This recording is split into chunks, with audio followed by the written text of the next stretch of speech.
Hello. Sorry for a little delay. There were some technical difficulties. So thank you everyone for coming in here. So today's topic of presentation is operationalizing yarn-based Hadoop clusters in the cloud. I am Abhishek Modi and I work on Hadoop and Yarn stack at Qubole. So let me start with Qubole's association with Hadoop. So at Qubole, over 300 petabytes of data is being processed on Hadoop each month. More than 8,000 clusters are bring up, which spawns more than 1 million jobs in a month. We have added some additional features on top of open source Hadoop stack to run it effectively on the cloud. And I'll be talking about those features in this presentation. So starting with a brief overview of Qubole's architecture. So at Qubole, customers generally submit their job either through Qubole UI or Qubole's REST API. The job goes through Qubole's middleware, and finally job runs on one of the Hadoop cluster running on the customer's account. Hadoop clusters can be labeled, and while submitting the job, a particular label can be chosen, and the job finally runs on the cluster with that particular label. So this is really helpful when we deploy a newer version of Hadoop. So if a customer wishes to use the newer version of Hadoop, he brings up a new cluster with a label new suppose and do his preliminary configurations. Once he is satisfied with the configurations, he can switch its label to prod, and all his production workflows will move to this new cluster. If he is satisfied with this new cluster, the older cluster can be terminated once all the jobs running in that older cluster gets completed. And if he is unsatisfied with this new cluster, he can reassign the prod label back to the old cluster, and his jobs will move back to the older cluster. So in this way, we smoothly roll over a newer version of Hadoop to our customers without breaking their production pipelines. So at Qubole, customers bring up their cluster, submit their jobs, and once all the jobs are completed, cluster is terminated automatically. So we terminate the cluster automatically because there is no point in running instances when they are effectively doing nothing. The cluster may scale up or scale down based on the workflow requirements, and I'll be covering the scaling up and scaling down logic in detail in my later slides. So at Qubole, the average lifespan of a cluster is around 12 hours. Now, having a short-lived cluster has its own challenges associated with it. So since we terminate the cluster as soon as all jobs are completed, we need to store job output at cloud storage. Similarly, we need to store job history and log files on the cloud storage, as we might need to refer them in the future. Since cluster is running on the cloud, we might want to auto-scale the cluster based on the workflow requirements, as it will save cost for our customers. And lastly, we made changes in Hadoop and Yarn stack to effectively use cloud infrastructure. So in this talk, I'll be covering mainly about 3 broad topics. One of them is yarn-based auto-scaling. So how do a data analyst know that how many nodes will my job require? To make it worse, he needs to consider both compute as well as storage requirements. And in a particular user session, different jobs may have different cluster requirements. And finally, he needs to remember to terminate the cluster when all his jobs have been completed, because the running instances are costing him on an hourly basis. So I think this is not a problem for human beings to solve, and computers should be used to manage computers. So at Qubole, to cater all these needs, we have developed a generic auto-scaling framework on top of Yarn. So before Yarn, we did have an auto-scaling framework for Hadoop 1, but that was constrained for Hadoop 1 and could not be used for different execution engines like Spark and Tej. Since Yarn provides flexibility to run different execution engines on top of it, we got a chance to develop a generic Yarn-based auto-scaling framework which can be used by different execution engines like Spark, Tej, and MapReduce without much effort. So let me start with how we do upscaling for MapReduce jobs, and then I will generalize it for other execution engines like Spark and Tej. So let's assume that we have a cluster with two slave nodes, node 1 and node 2 running. A user submits a job on the resource manager. Now resource manager launches MapReduce application master on one of the nodes. MapReduce application master starts running on that particular node. Now MapReduce application master evaluates number of tasks it needs to spawn based on the job input and job configurations. Once number of mappers and reducers have been decided, MapReduce application master sends container request to resource manager. Now resource manager will allocate containers based on the scheduling policy and availability of the resources. So for example, resource manager allocates few containers on node 2. Now after containers are allocated, task starts running on these allocated containers. Now these tasks sends task progress report to application master at periodic level. Based on these task progress reports, application master evaluates the estimated time of completion of the job. Now based on the SLA provided by the customer and number of pending container requests, MapReduce application master sends an upscale resource request to resource manager. Now this upscale resource request is very similar to mapper resource request, and here number of containers signifies number of nodes to be upscaled. On receiving this upscaled resource request, resource manager converts it into number of vCores and memory requirements. And then it figures out minimum number of nodes required to cater these requirements.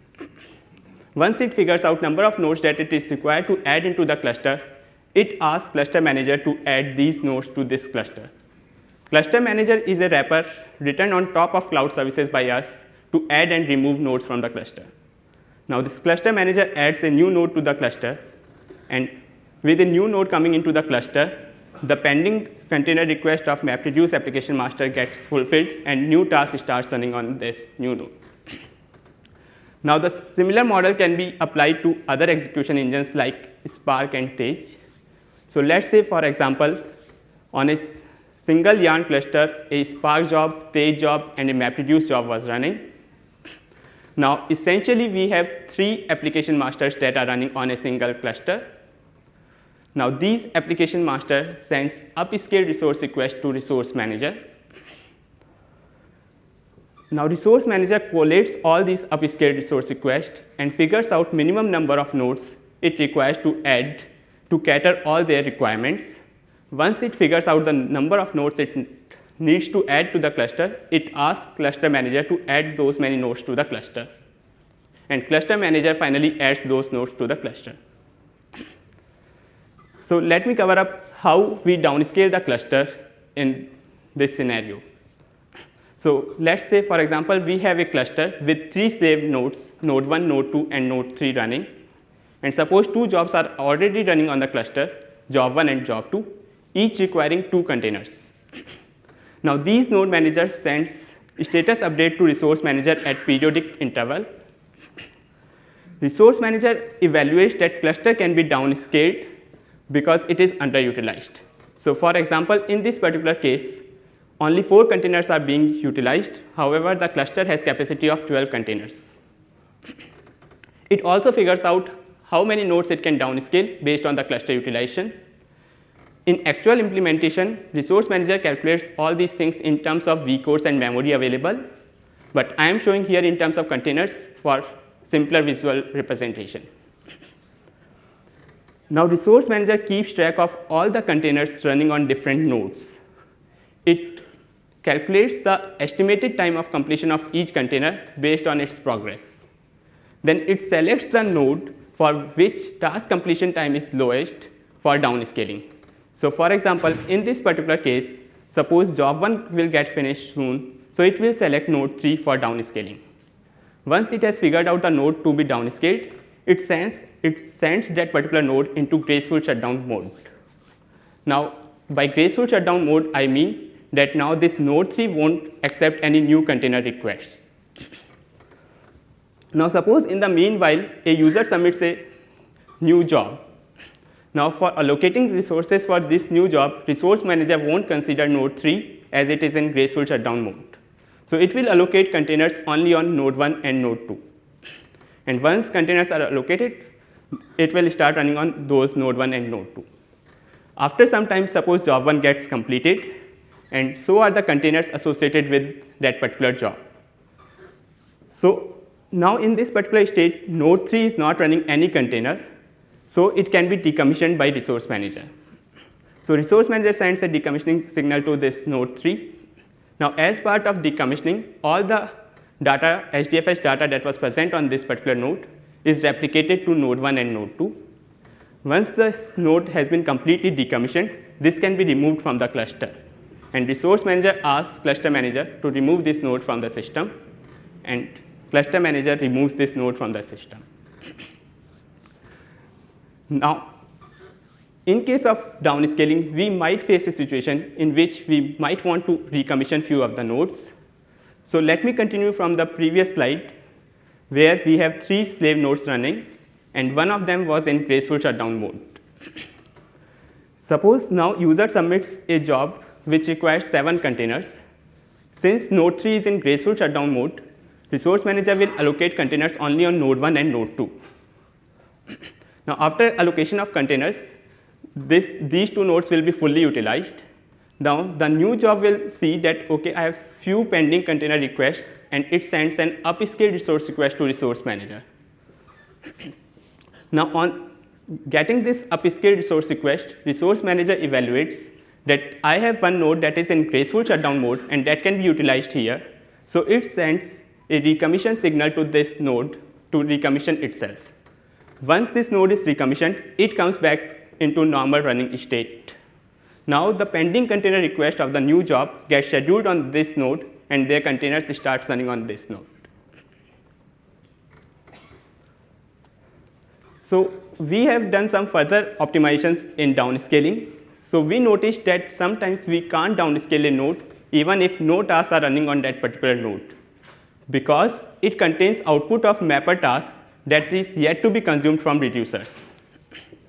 So what we did is we started offloading the output of mapper tasks to the cloud, and reducers started fetching output directly from the cloud, and we can downscale the node as soon as the compute task on that particular node gets completed. Now as I mentioned before, there are 2 types of requirements for each task. One is compute requirements and second is storage requirements. Now compute requirements are already taken care by the yarn based auto scaling. So for storage requirements, we developed HDFS based upscaling framework. So we monitored DFS used and incoming data rate to the cluster periodically, and we upscale the cluster if free DFS goes below an absolute threshold. Similarly, we upscale the cluster if free DFS is projected to go below absolute threshold in next few minutes. So for example, let's suppose we have a cluster with 100 GB of DFS, out of which 30 GB is free, and incoming data rate is suppose 5 GB per minute. So we figure out that in the next 4 minutes, the free DFS would remain below 10 GB, so we need to upscale the cluster. So based on these calculations, we will upscale the cluster way before it reaches its threshold. Now cost optimization was one of the motto behind developing auto scaling thing. So to evaluate how much cost we have saved for our customers, we did conduct a case study. So we evaluated around 760 clusters over a period of 3 months to know what cost we have saved for them. So on evaluation, we found that we have saved more than 25% of cost for around 600 clusters and more than 50% of the cost for around 400 clusters. So yeah, that was all about auto scaling. So the other thing that we have done is that we have added support to effectively utilize the infrastructures provided by cloud. So both AWS and Google Cloud Services, 2 of the major cloud service providers, have concept of volatile nodes termed as spot nodes and preemptible nodes.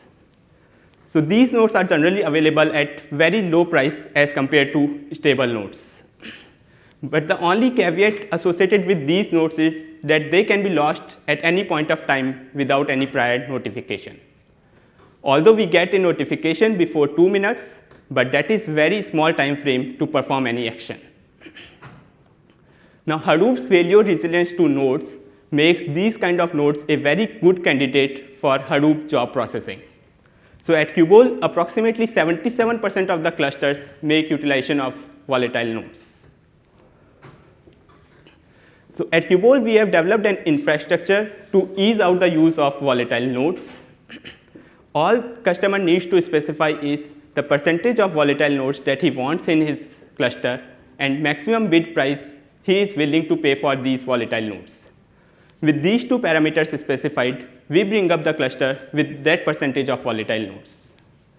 But as I mentioned before, these nodes can be lost at any point of time without any prior notification. So if all the replicas of a particular HDFS block are present on volatile nodes, then it may lead to data loss, as these nodes can be lost at any point of time. So to solve this problem, we at Qubole have developed our own block placement policy, which ensures that at least one replica of each HDFS block is present on stable nodes. Similarly, there will be a huge performance hit if the application master of a job is running on volatile node and that gets lost in between. So to solve this problem, we have done changes in scheduler code to give higher priority to stable nodes while scheduling application masters. Now, while upscaling and downscaling, resource manager may add or remove nodes from the cluster. So resource manager tries to maintain the percentage of the volatile nodes in the cluster. But while upscaling, it may be the case at that particular point of time, we don't have any volatile nodes available. So in that particular case, resource manager keeps trying to get a volatile node from the cluster manager, and once it gets a new volatile node, it replaces a stable node with this volatile node and tries to rebalance the volatile node percentage in the cluster. The third major thing that we have done is to add support for job histories for both running as well as terminated clusters. Now, to cater the needs of terminated clusters and to cater such a huge number of users, we have developed our own multi-tenant version of job history server. And since most of the customers' clusters are running in an isolated networks, we needed a proxy layer to access their job history servers. So I'll first cover up how we show job history for running clusters, and then I will cover up how we show job histories for terminated clusters. So for a running cluster, a user clicks on a link in Qubole UI for a job history. Now Qubole UI redirects it to cluster proxy. Now this cluster proxy is a proxy layer written by us to cater multiple users for viewing job history. Now this cluster proxy authenticates the user whether this user has proper privileges to view this job history file. And once this request has been authenticated, it finds the cluster associated with this particular job history requests. Once it finds the cluster, it sends a request to the job history server running in that particular cluster. The job history server responds by rendered HTML and JavaScript file to cluster proxy. Now these rendered HTML and JavaScript files may contain links that are not accessible from outside.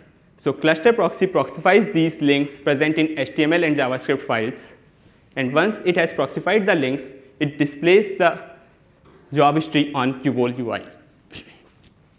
Now I will cover up how we handle job histories for terminated clusters. So again, user clicks a link present on Qubole UI. Now Qubole UI redirects this request to cluster proxy layer. Cluster proxy authenticates the request whether user has proper privileges to view this job history. Once the request has been authenticated, it figures out that cluster is terminated for this particular job history request. So it fetches the job hist file associated with this job history from the cloud. Once it has a job hist file, it sends this job hist file to our multi-tenant job history server running on each web node. This multi-tenant job history server responds with HTML and JavaScript, rendered HTML and JavaScript for these job history requests. Now again, these rendered HTML and JavaScript files may contain links which might not be accessible from outside. So cluster proxy proxifies these links present in these files, and once it is done, it displays them on Kubol UI. Now since we are using cloud as our main storage for reading and writing, we have done some major optimizations for that. So we have added support for bulk move and delete in native S3 file system to read from AWS S3 storage. We have added support of streaming upload in native S3 file system again. Now when job is submitted, we need to calculate splits to evaluate number of mappers it needs to schedule. For calculation of splits, we need to calculate the size of each input file. Now if the input data is present on cloud and there are huge number of files, it leads to large number of calls to cloud. So this was kind of bottleneck for us, and we solved it by sending a listing status call to the common prefix folder of those input files, and in this way we saved lot many calls to the cloud. Now during this journey of developing these features, we also faced multiple issues in Hadoop which we fixed in open source. So few of them are that we faced issues when we upgraded to newer version of JetSTT. There was a huge performance impact on our systems. Secondly, we faced deadlocks when we were trying to read from S3 using multiple threads, and the cluster was facing deadlock situations when we have lot many queues in the cluster.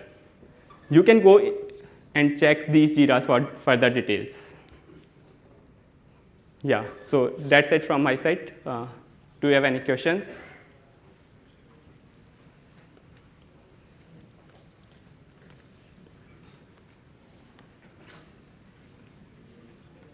Yeah. So, yeah, sure. How do you handle security, or like if you have Kerberos or anything enabled? So at present we don't have support for Kerberos, but we are releasing the support of Kerberos in this with Hadoop 2.8. Yes.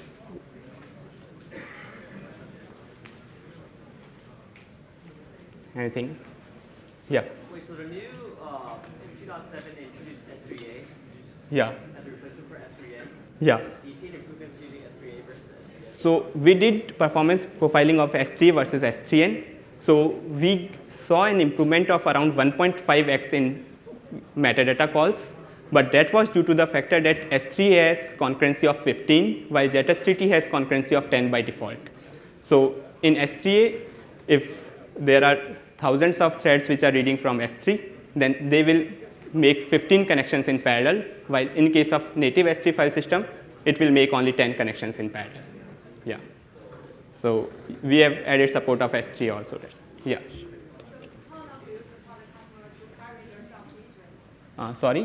How long do you support the customer to query their previous job history? 1 month or 3 months or 1 year? So basically we ask our customers to provide a S3 location where we store job history files.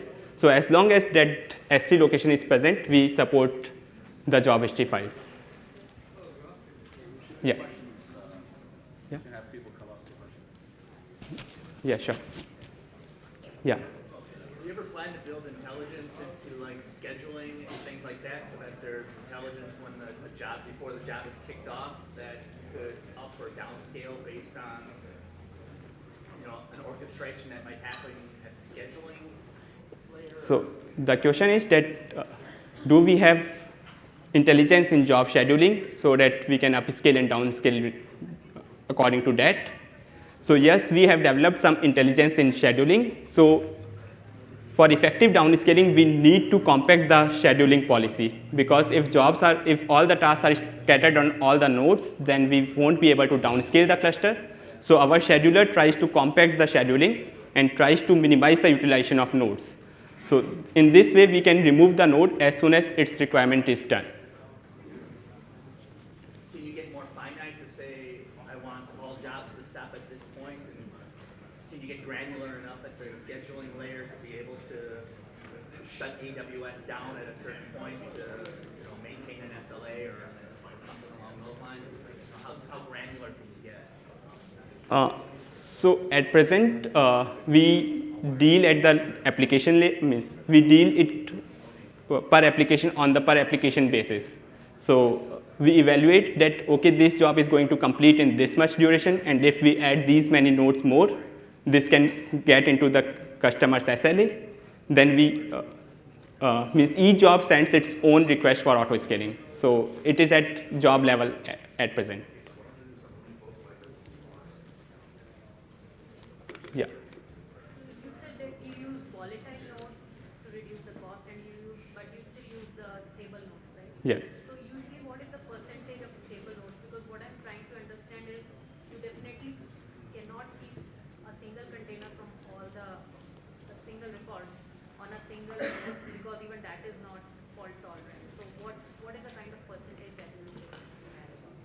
So we have seen that people have used more than 50% of volatile nodes in our clusters.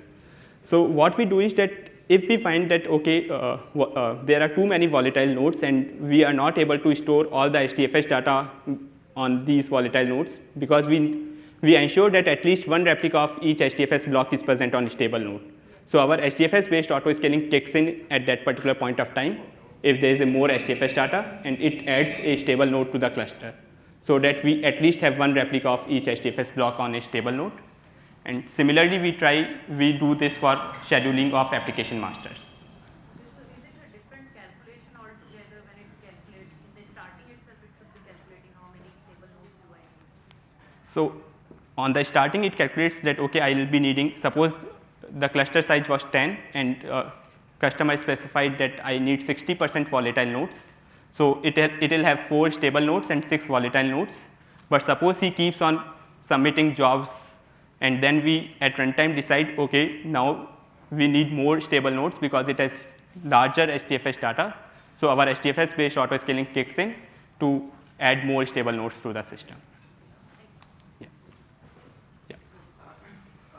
How do you persist the metadata? And second part is like, do you share the data store server also across clusters? So this is specific to Hive and Presto most probably. Yes, so we share the Metastore server across the clusters. But yeah, so that. What about upgrades in that case? So we support couple of things like Hive on master and other things.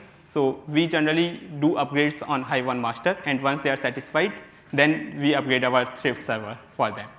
So means there is a strategy to cater different customer requirements. If customer wants that, okay, I want to use an upgraded version of Thrift Metastore, so we provide him a Thrift server running on his own master nodes so that he can upgrade it without impacting other customers. Yeah. So when I want to run a job on the Kubo, do I need to wait some time for you to start the cluster? How long I need to wait before I run the job? So you question is that you have submitted a job and how long you have to wait before it gets scheduled? We need to ask this offline because the other speakers wait to get that. Okay. Down and talk to her directly. Yeah, sure. Okay, thank you very much.